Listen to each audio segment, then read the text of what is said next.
Hi, boys and girls. Welcome back. I hope you enjoyed that story, The Three Little Dassies. We're going to talk a little bit about the story before we wrap up our listening comprehension today.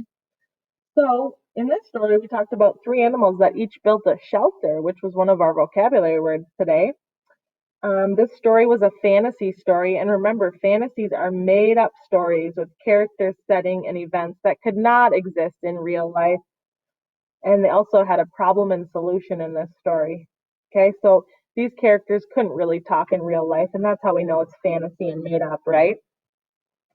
Um, on page 8 of this story, I wanted to talk about something called descriptive details. So let me go back to page 8 so I can remind you. It says, Pimby spotted pieces of driftwood, silver from the sun, laying in the sand of the dry riverbed. These will make a fine wooden house, she said, and she set about collecting as many pieces as she could find. Okay, so the author used descriptive details on this page to tell us more about the material that Pimby used to build her house.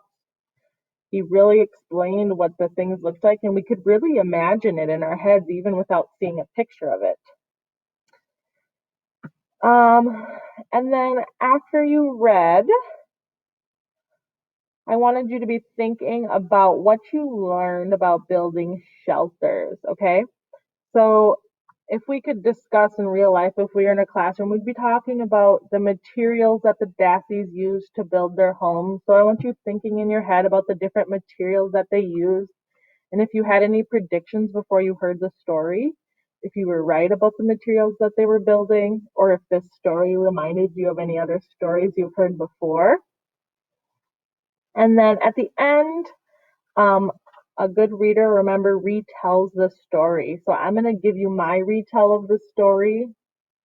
And it is, I can use my own words to tell what happened. I read that the three little Dassies set off to find a new place to live. They hope their new home will be safe from eagles. And that would be my story retell. So I hope you enjoyed that story, and I hope I got you thinking about some of the things that we've been learning and reading